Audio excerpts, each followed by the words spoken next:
between throwing mini jigs as opposed to throwing minnows on the ball head. It's fighting like a tiger.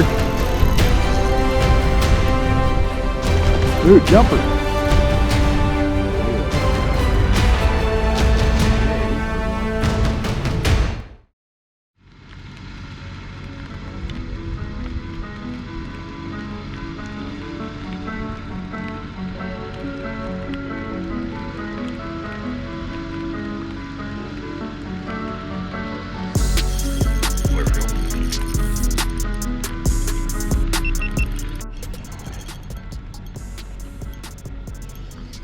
Gold pearl and brown mini jig.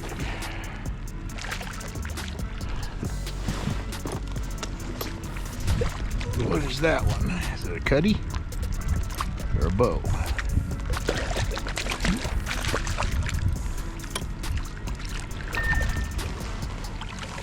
It looks like a cutty.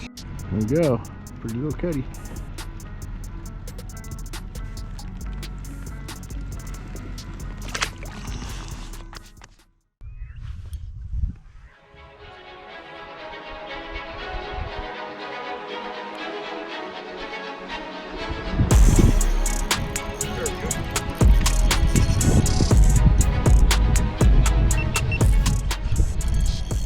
Gold pearl and brown Spartan minnow.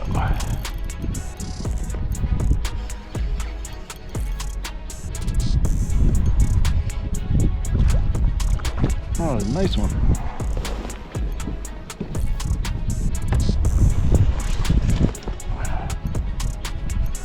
It's a cutty. Yep, nice cutty.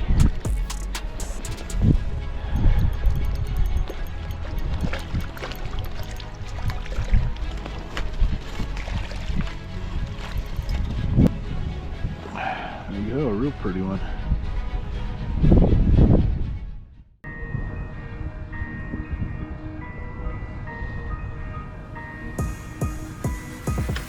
There we go.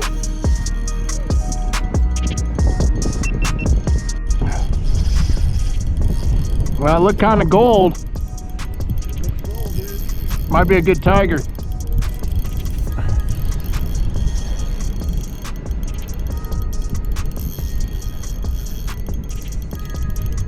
It's fighting like a tiger.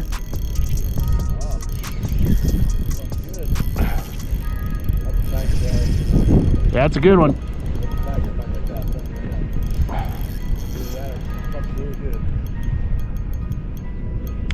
Oh, it's a bow. It's a good bow, yeah.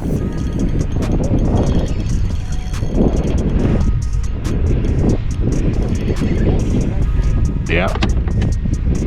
Had like a 3 or 4. Whoop.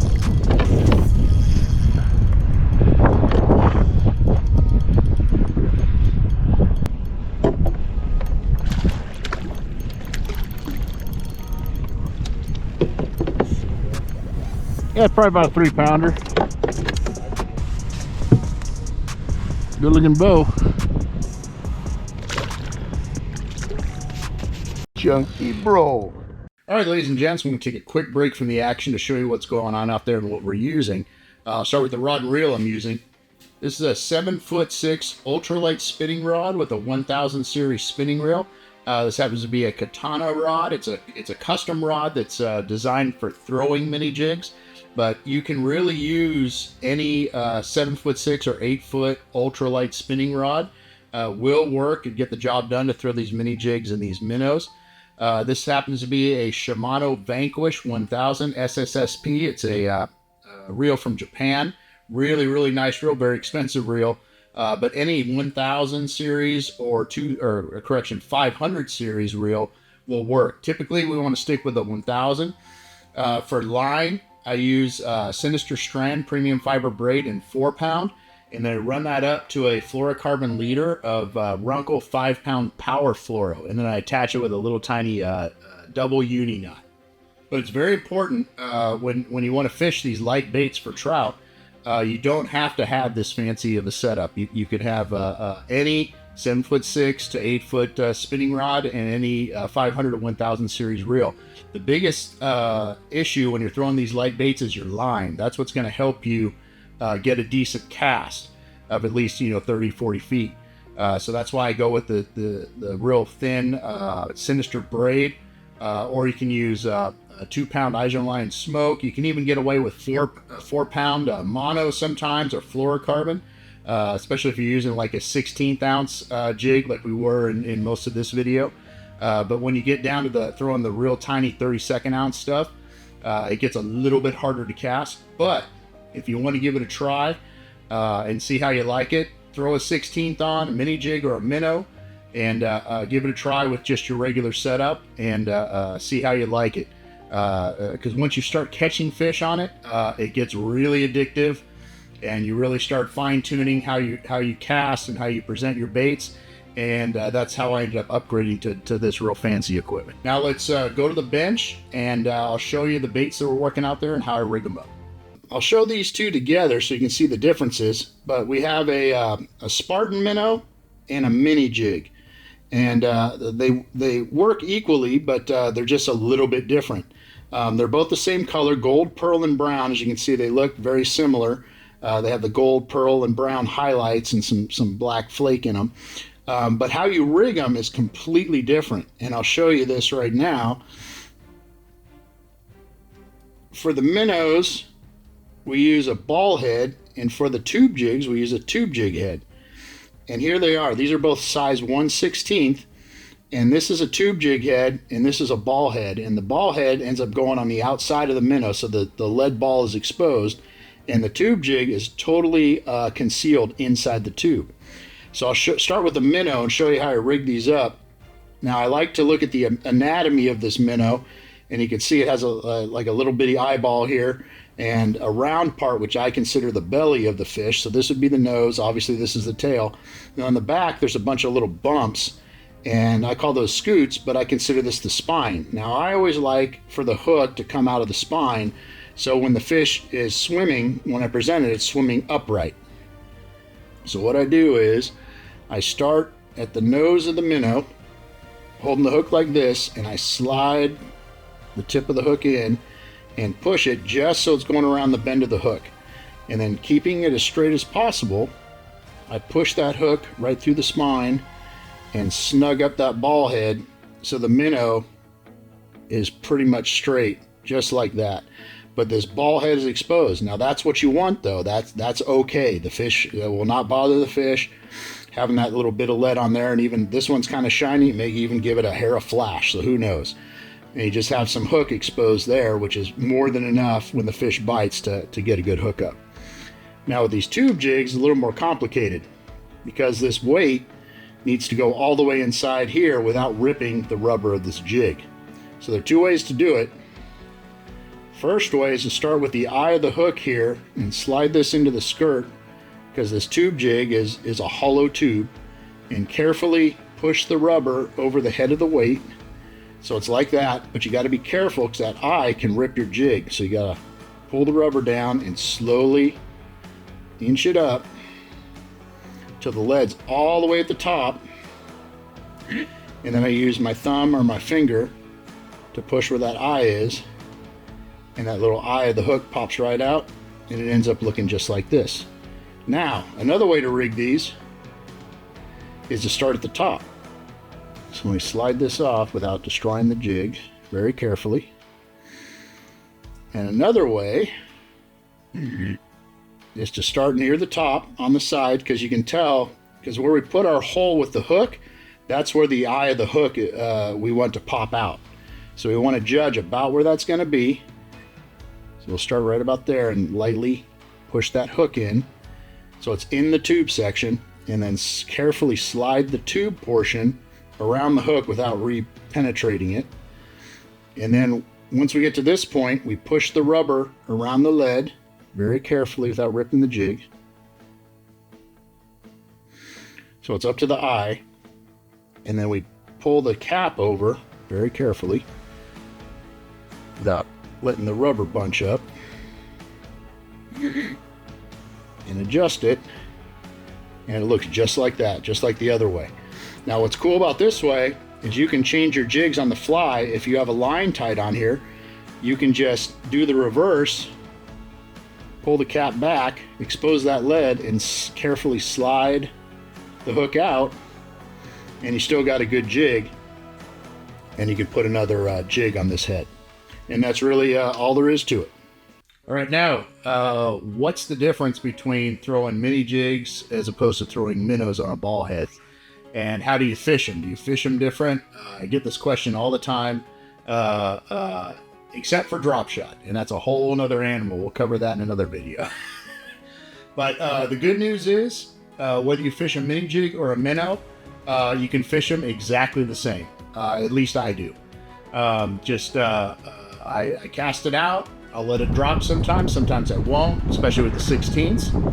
And then I just do a nice slow retrieve, light bounces, and continue that process. Now, if I'm using a 30-second, whether it's a mini jig or a minnow on a ball head, sometimes I'll incorporate some pauses.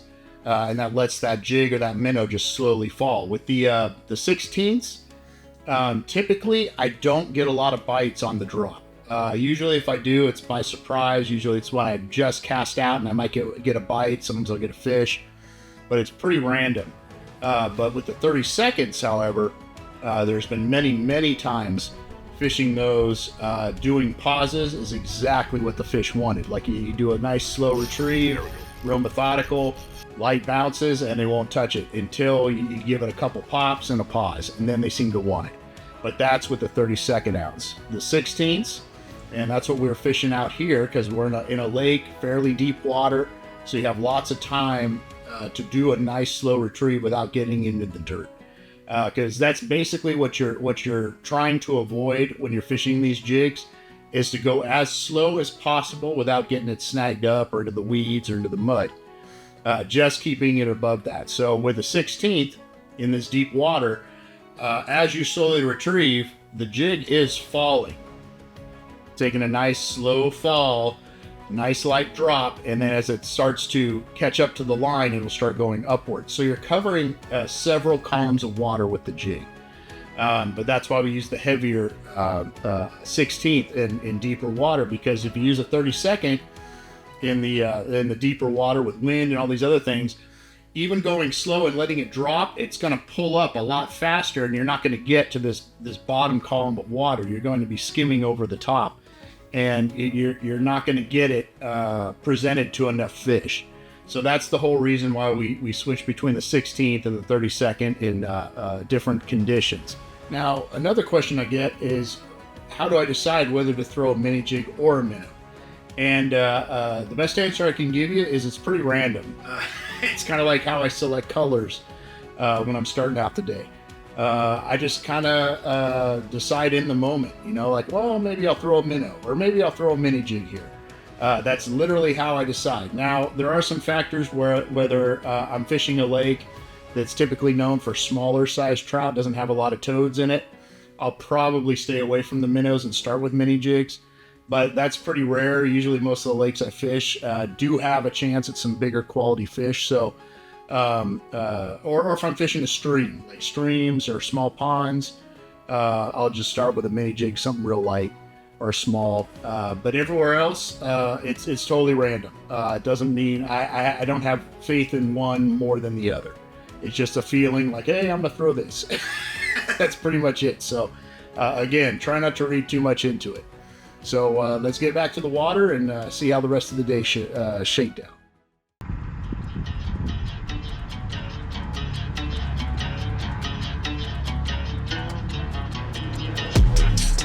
There you go.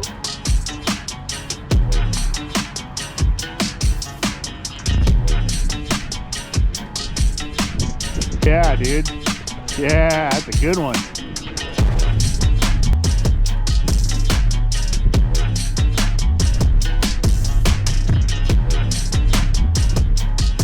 Mike got a good one.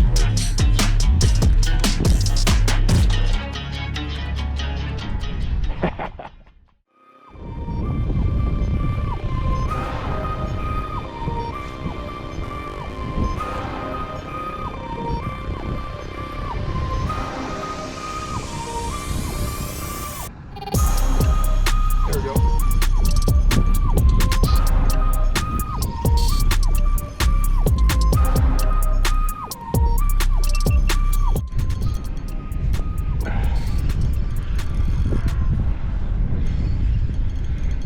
that goldfish.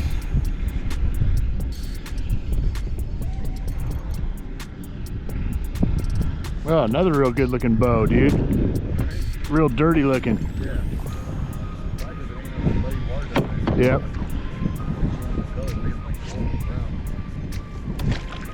It's got all his fins. That thing's freaking beautiful. Yeah, look at that. Real pretty fish. All right, guys, there you have it. A great trip up to Utah.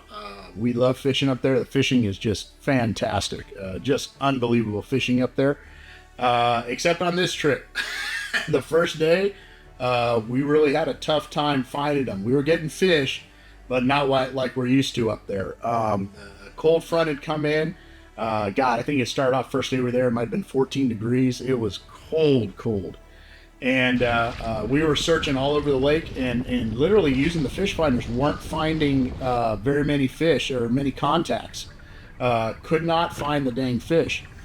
We started out in some of the normal areas where we go and got a couple, but there wasn't much around. And then we went out to some deeper water because the last trip we were up there, a lot of them were out suspended. But the big difference was it was warmer. It was significantly warmer. And so what was happening is those fish were getting into that perfect climate or that perfect water temperature, and they went out a little bit deeper and suspended. So we were out in float tubes and picking them off that way in the deep water. On this trip, it was so much colder, the fish got in shallower, and we eventually started finding them. And like in this clip, we were in, I believe, like 3 feet of water by an intake. And I was throwing probably into 1.5 or 2 foot of water and hooked into something good. And unfortunately, it spit the hook on me. I wish I knew what it was, but it was big and heavy and strong.